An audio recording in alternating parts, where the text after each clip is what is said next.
신약성경 92페이지 누가복음 3장 21절 22절 말씀 우리 함께 읽겠습니다. 시작. 백성이 다 세례를 받을새 예수도 세례를 받으시고 기도하실 때 하늘이 열리며 성령이 비둘기 같은 형체로 그의 위에 강림하시더니 하늘로부터 소리가 나기를 너는 내 사랑하는 아들이라 내가 너를 기뻐하노라 하시니라. 아멘. 세례요한 앞에 수많은 사람들이 나왔습니다. 이 수많은 무리들 가운데 예수님도 함께 계셨죠. 사람들이 하나둘씩 세례를 받을 때 예수님도 줄을 서서 기다리셨고 세례요한에게 세례를 받으셨습니다. 누가복음 3장 3절은 세례요한이 베풀던 세례가 어떤 것인지 분명히 밝힙니다. 죄 사함을 받게 하는 회개의 세례라고 말하죠. 세례요한이 주던 세례는 회개의 세례입니다. 즉 세례를 받으러 나온 사람들은 자신의 죄를 자백하고 회개를 하는 자들이었죠. 그렇다면 질문이 생깁니다. 예수님은 왜 죄인들 틈에서 회개의 세례를 받으셨을까요? 여러분, 예수님은 죄가 없으신 분이죠. 죄를 짓지 않으셨을 뿐 아니라 죄 자체를 모르시는 분입니다. 그럼에도 불구하고 예수님이 세례 요한에게 세례를 받으신 이유는 하나님의 의를 이루기 위함이다라고 예수님은 말씀하셨습니다. 마태복음 3장에서 예수님이 세례 요한에게 이렇게 말씀하시죠. 우리가 이와 같이 하여 모든 의를, 하나님의 의를 이루는 것이 합당하니라. 하나님의 의는 무엇입니까? 죄인을 구원하시기 위한 하나님의 뜻입니다. 죄를 모르는 예수님께서 죄인의 자리에 서신 것은 그 의를 이루기 위함이죠. 회개의 세례를 받으신 것도 십자가에서 죽으신 것도 모두 하나님의 의였습니다. 죄인을 살리기 위한 공의였고 죄인을 향한 사랑의 완성이었던 것입니다. 후에 예수님의 제자 2명 야고보와 요한이 예수님의 좌우편에 앉혀달라고 그렇게 요청을 했을 때 예수님이 이렇게 말씀하셨습니다. 너희는 너희가 구하는 것을 알지 못하는도다. 내가 마시는 잔을 너희가 마실 수 있으며 내가 받는 세례를 받을 수 있느냐, 이렇게 물어보시죠. 여기서 말하는 세례가 무엇입니까? 그 세례는 십자가의 죽음을 의미합니다.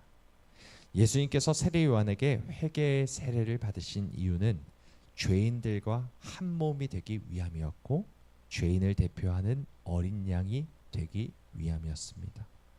예수님은 섬김을 받으러 오지 않으셨습니다. 섬기기 위해 오셨고 자신의 생명을 대속물로 내어주시기 위해 오신 분이죠. 이렇게 예수님께서 세례를 받으실 때 놀라운 일이 일어납니다. 22절 말씀 우리 함께 읽어보겠습니다. 시작. 성령이 비둘기 같은 형체로 그의 위에 강림하시더니 하늘로부터 소리가 나기를 너는 내 사랑하는 아들이라 내가 너를 기뻐하노라 하시니라. 아멘. 하나님의 음성이 하늘로부터 울려 퍼집니다. 너는 내 사랑하는 아들이라 내 기뻐하는 자라. 여러분, 하나님이 기뻐하시는 사람, 하나님이 사랑하시는 자녀는 어떤 사람입니까? 하나님의 의를 이루는 사람입니다. 그러니까 섬김을 받는 자가 아니라 겸손히 섬기는 자이며 자신을 위해 사는 자가 아니라 자신의 목숨을 대속물로 내어주는 사람이 바로 하나님이 기뻐하시는 자이며 하나님이 사랑하시는 자녀입니다. 여러분, 우리는 과연 섬김을 받기 위해 살고 있습니까? 아니면 섬기기 위해 살고 있습니까? 내 삶을 대속물로 내어주고 계십니까? 남의 유익을 위해 기꺼이 손해보기를 즐거워하고 있습니까? 아니면 여전히 내 욕심, 내 탐욕, 내 필요를 채우기 위해 살아가고 있습니까? 남들의 인정을 받기 위해 애쓰고 있지는 않습니까? 여러분, 우리가 왜 살아가고 있습니까?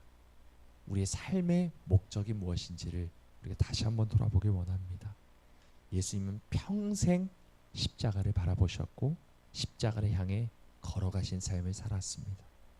하나님과 원수된 우리를 구원하기를 항상 갈망하며 그것을 소원하며 살아가셨습니다.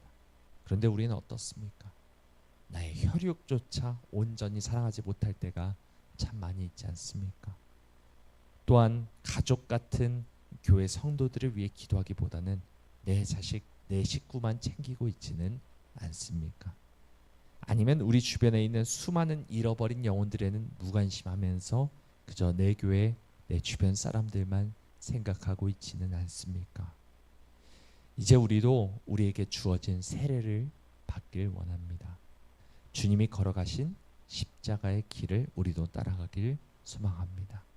나의 삶을 예수님처럼 대속물로 내어주는 삶을 살기를 소망합니다. 너는 내 사랑하는 자녀라. 내가 너를 기뻐하노라. 이러한 말씀을 하나님께 듣는 우리 모두가 되기를, 하나님의 의를 이루는 삶으로 하나님을 기쁘시는 그런 삶을 살기를 주님의 이름으로 간절히 소망합니다.